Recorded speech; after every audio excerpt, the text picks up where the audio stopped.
네가 스위치온 다이어트를 하니까 폭식증이 생길 수밖에 없는 거야. 자, 이 영상을 보는 분들 중에서 분명히 스위치온 다이어트를 하고 폭식증이 심해지고 단 것에 대한 갈망도 높아진 분들이 계실 거예요. 이런 분들은 정말 꼭 시청해 주셔야 되고, 특히 스위치온 다이어트를 시작하기 전인 분들은 이 영상을 보시는 게 정말 운이 좋다고 생각하거든요. 그러니까 여러분들 이 영상을 꼭 끝까지 시청해 주세요. 우선은 실제로 저한테 코칭을 받는 분들 중에서 가장 많은 다이어트 부작용을 겪는 게 뭐냐면 저탄고지 다이어트랑 스위치온 다이어트예요. 이 두 가지 다이어트를 시작하고 나서 폭식증이 정말 심해지고 단 것에 대한 갈망이 정말 높아지는 경우가 많거든요. 그리고 식욕 교정이 정말 심하게 걸리는 경우도 많아요. 왜 스위치온 다이어트를 시작하고 나서 오히려 살이 찌고 폭식증과 당월 갈망이 높아지는 걸까요? 사실 여러분들도 당연히 아실 거예요. 단백질 보충제만 하루에 3-4번 먹고 싶은 거 안 먹고 칼로리 제한하고 밀가루 설탕 다 끊으면 살이 빠지는 거 당연하잖아요, 여러분들. 그런데 우리 몸에서 칼로리 제한과 탄수화물 공급이 끊기는 시간이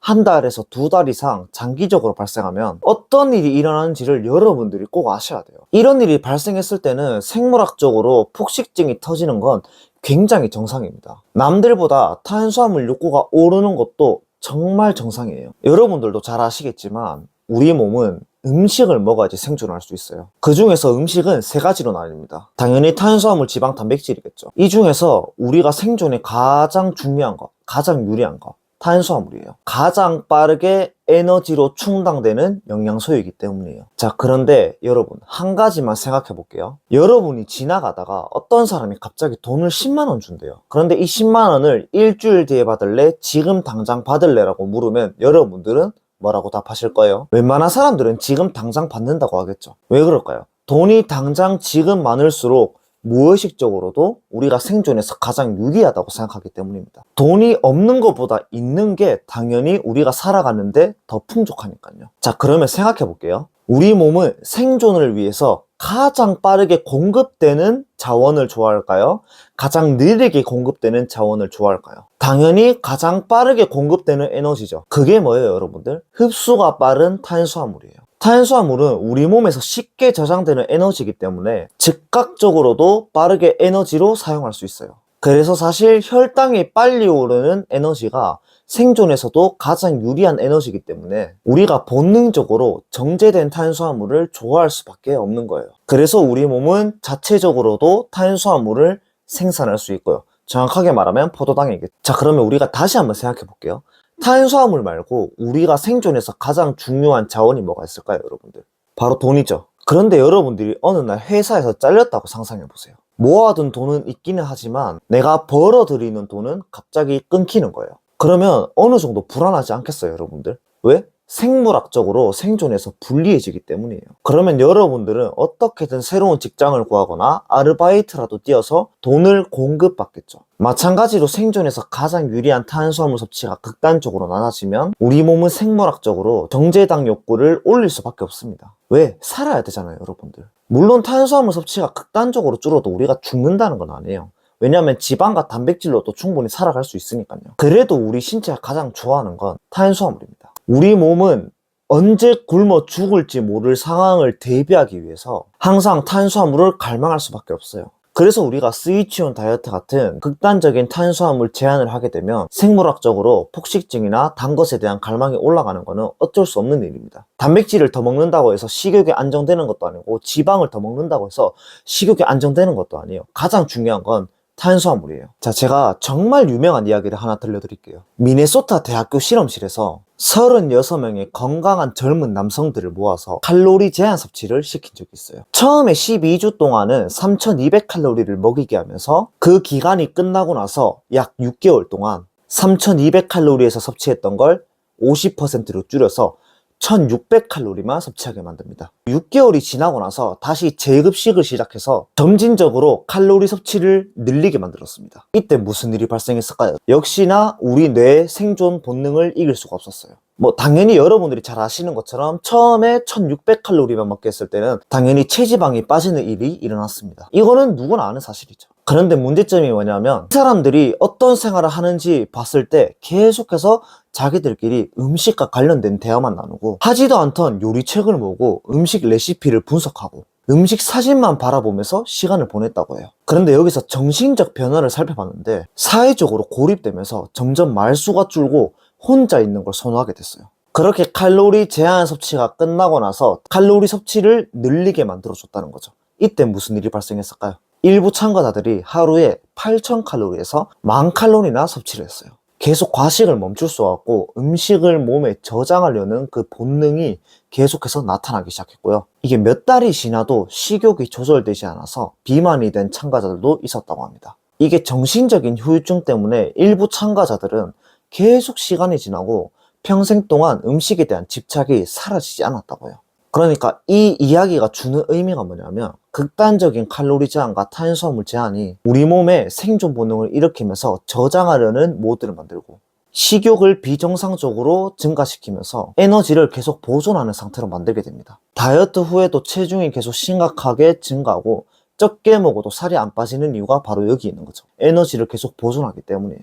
그러니까 이런 이야기들은 계속 탄수화물을 극단적으로 제한하고 칼로리를 미친 듯이 줄이는 게 얼마나 위험한지를 보여주는 거죠. 여러분, 우리가 적게 먹어도 살은 뺄 수 있고 탄수화물을 줄여도 살은 뺄 수 있다는 거 누구나 다 압니다. 여러분들도 그만큼 똑똑한 사람들이잖아요. 그런데 스위치온 다이어트의 진짜 큰 문제점이 뭐냐면 칼로리 섭취까지 부족해진다는 거예요. 여러분들, 탄수화물 섭취도 극단적으로 줄어드는데 열량 섭취가 너무 부족해집니다. 이런 몸에서 우리 모드는 기아 모드로 진입할 수밖에 없어요. 그래서 처음에는 우리가 체지방이 가장 빠르게 빠지는 건 스위치온 다이어트가 제일 효과적입니다. 내가 요요가 오든 말든 살이 찌든 말든 일단은 살부터 빼야 된다면 스위치온 다이어트를 하는 건 정말 좋은 거예요. 근데 내가 요요가 오는 게 너무 싫다 그러면은 여러분들 스위치온 다이어트를 조금 비추천합니다. 자, 결국엔 우리는 생물학적 본능상 요요가 오지 않으려면 우리 뇌가 안심을 하게 만들어야 돼요. 이 뜻이 뭐냐면 우리 몸에 필요한 영양소들을 골고루 섭취하면서 아주 약간의 결핍만 일으키면서 살을 빼야 된다는 뜻이에요. 자, 그런데 이미 여러분들 스위치온 다이어트를 한 상태잖아요.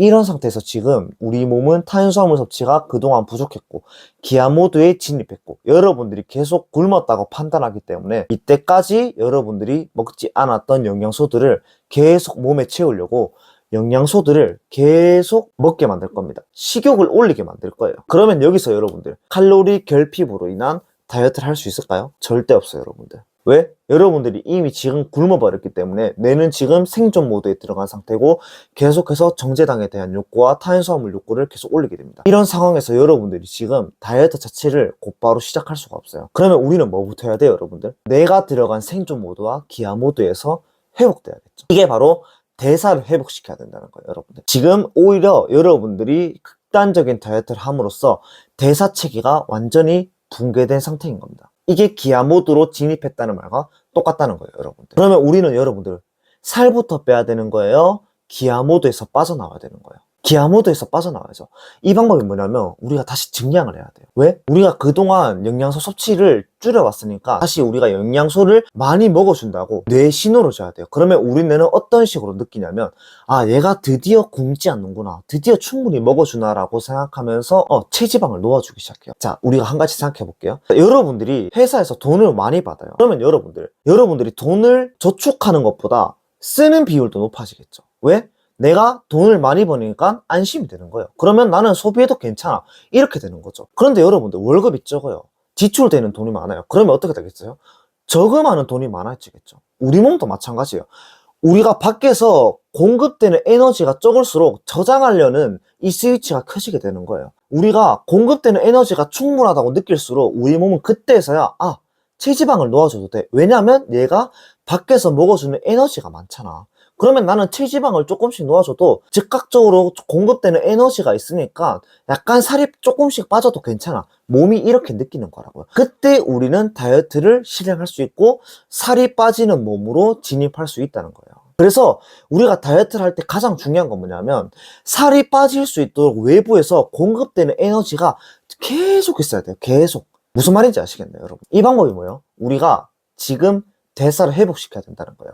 왜냐하면 여러분들은 지금 영양소를 계속 적게 먹어왔기 때문에 우리 몸은 체지방을 좀 더 싸는데 스위치가 켜졌다는 뜻이죠. 그러니까 이게 스위치온 다이어트가 아니라 사실 스위치 오프 다이어트예요. 좀 이렇게 저도 비난하기 싫고 비판하기 싫거든요. 정말 이걸로 인해서 폭식증을 겪고 막 건강이 안 좋아지는 분들이 너무 많으니까 말씀드리는 거예요, 여러분들. 여러분들이 이미 스위치온 다이어트를 했든 무슨 저탄고지 다이어트를 했든 극단적인 다이어트를 했잖아요, 여러분들. 그러면 우리 몸은 체지방을 놓아주지 않습니다. 그래서 체지방을 놓아주도록 만들기 위해서 영양소를 계속 공급해주고 잠시 즉각적인 증량을 해야 돼요, 여러분들. 그래야지 우리 몸은 안심을 하게 된다고요. 체지방을 놓아주게 된다고요. 이 방법은 댓글 링크에 정리해뒀으니까 잠깐 참고해주세요. 지금은 여러분들이 이걸 아셔야 돼요. 극단적인 다이어트는 우리 몸이 체지방을 놓아주지 않는 몸으로 변환시킨다는 거예요. 우리가 체지방을 놓아주는 몸이 되려면 계속 외부적으로 꾸준히 한 번도 쉬지 않고 영양소를 잘 넣어주는 몸이 돼야 됩니다. 특히 뭐죠? 생존에서 유리한 탄수화물이죠. 우리 몸이 무조건 안심을 하게 만들어야 돼요. 자, 다시 한번 기억해 주세요. 여러분들이 외부에서 돈을 많이 벌면 돈을 소비하는 능력도 커지듯이 우리 몸도 외부적인 에너지원을 지속적으로 잘 공급받는다면 내가 안심을 하고 체지방을 조금씩 놓아주게 될 겁니다. 이걸 꼭 기억해 주셔야 돼요. 끝.